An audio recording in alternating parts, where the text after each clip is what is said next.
ازيكم يا حبايب قلبي، عاملين ايه؟ يا رب تكونوا بخير. انا عامله النهارده كشري مصري. عامله كيس مكرونه سباكيتي وكيس مكرونه اللي هي العاديه، وحمرت بصلتين ورغيفين عيش.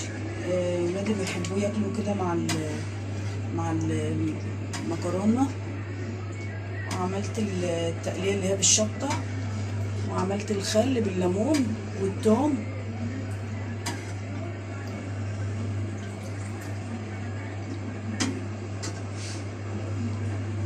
وانا غرفت لهم كده عشان ايه هما يحطوا هما التقليه بمزاجهم يعني.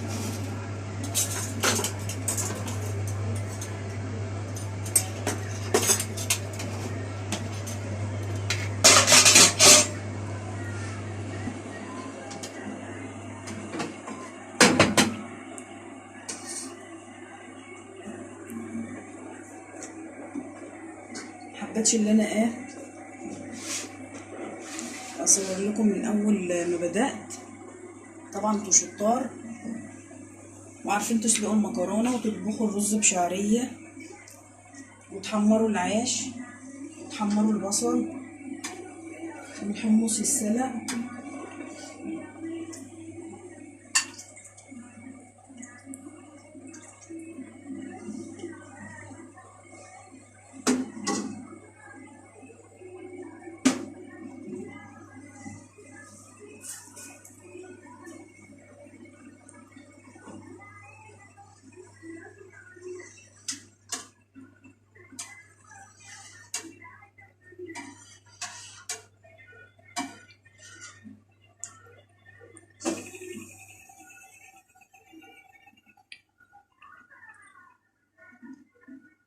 اكله كده على السريع.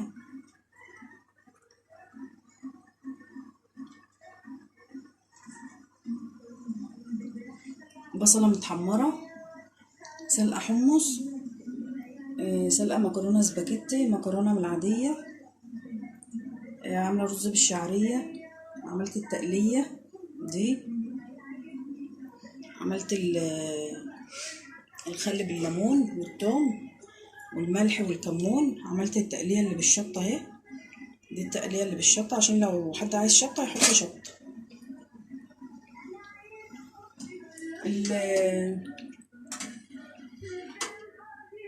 الاكل وانا بعمله كده وبصوره بالتليفون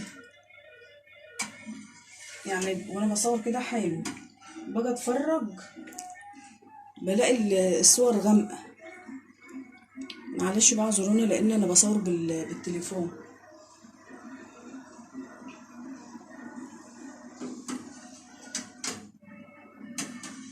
يعني الحاجه بتبقى قدام مني حلوه، اجي اتفرج زيكم كده الاقي الصور غامقه، الاقي في حاجات مش واضحه.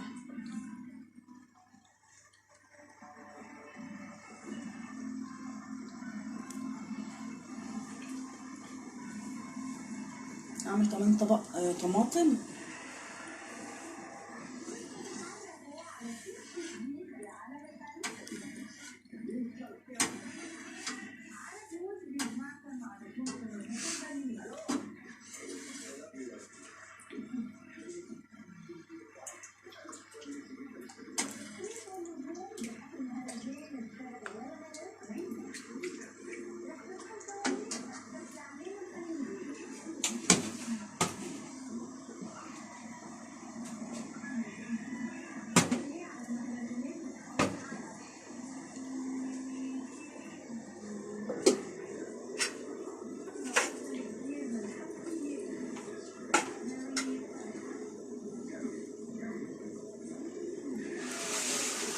العيش اللي بيبقى متحمر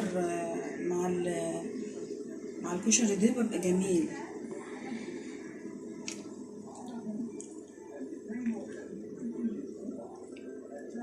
بيبقى طعمه حلو.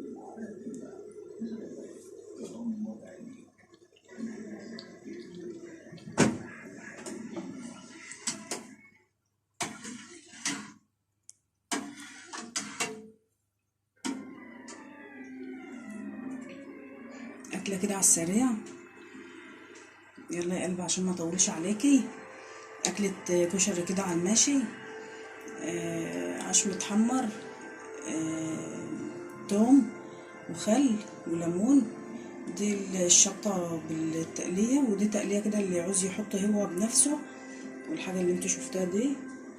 يلا يا قلبي عشان ما اطولش عليك، باي.